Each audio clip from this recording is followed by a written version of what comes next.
Assalamualaikum warahmatullahi wabarakatuh. Subahul khair. Kaifa halukum?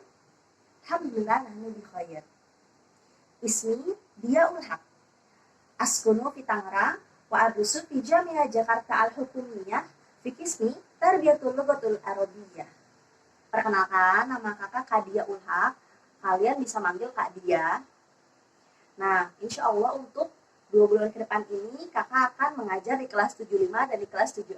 Semoga pembelajaran ini bisa bermanfaat dan kita harus semangat. Tapi sebelum kita lanjut ke pembahasan, kalian udah tahu belum di bab 2 ini sebenarnya tuh apa sih temanya, judulnya? Ya bener banget, di bab 2 ini judulnya adalah Al-Marafiqul Madrasiyah.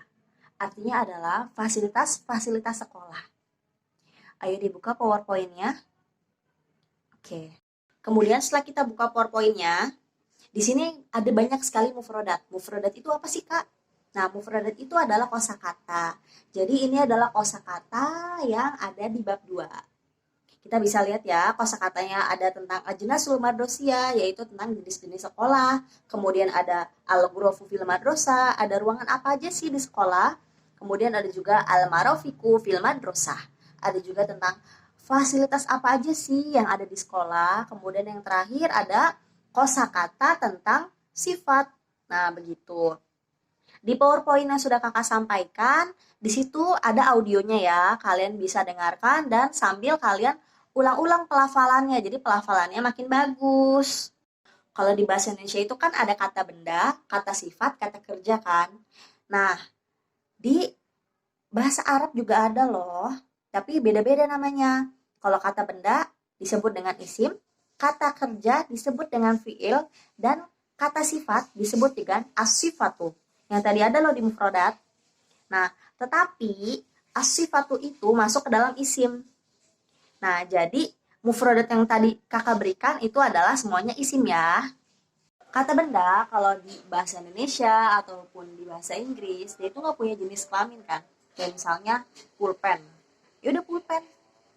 Apakah dia perempuan atau dia laki-laki? Nggak ada jenisnya. Di bahasa Inggris juga sama. Misalnya pen. Pen itu di dalam bahasa Inggris nggak ada. Apakah pen ini adalah kata benda dengan jenis perempuan atau jenis laki-laki, itu nggak ada. Tapi kalau dalam bahasa Arab, dia ada jenisnya. Ada jenis perempuan yang biasa disebut dengan mu'annas, dan ada juga jenis laki-laki yang disebut dengan mudakar. Terus Kak, gimana sih caranya kita ngebedain apakah isim mudakar ataukah isim mu'annas, Kak? Gimana cara kita ngebedainnya?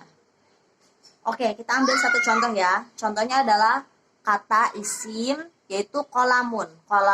Kolamun itu terdiri dari huruf qaf, lam, dan mim kan.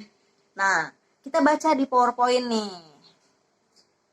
Nah, kalau isim mu'annas itu dia biasanya diakhiri dengan ta marbutoh. Ta marbutoh itu bentuknya kayak apa? Kayak ini nih.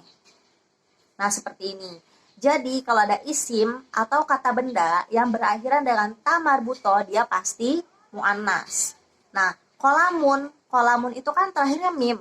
Berarti dia nggak diakhiri dengan ta marbutoh. Akhirnya dia berbentuk apa? Ya, mudakar.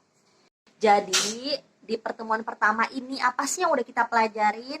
Pertama, kita tahu nih mufradat atau kosakata mana aja yang akan kita pakai di bab kedua ini. Jadi nanti mufradatnya yang sudah ada di PowerPoint didengarkan, kemudian dilafalkan ya. Jadi lidahnya terbiasa. Kemudian kita juga bisa membedakan nih dari isim, apakah isim itu bentuknya mudakar atau dia bentuknya mu'annas. Ingat, kalau di akhir ada ta marbutoh berarti dia mu'annas. Tapi kalau di akhirnya nggak ada ta marbutohnya, berarti dia adalah bentuk dari muzakkar. Alhamdulillah akhirnya selesai juga penyampaian materi untuk pertemuan pertama ini.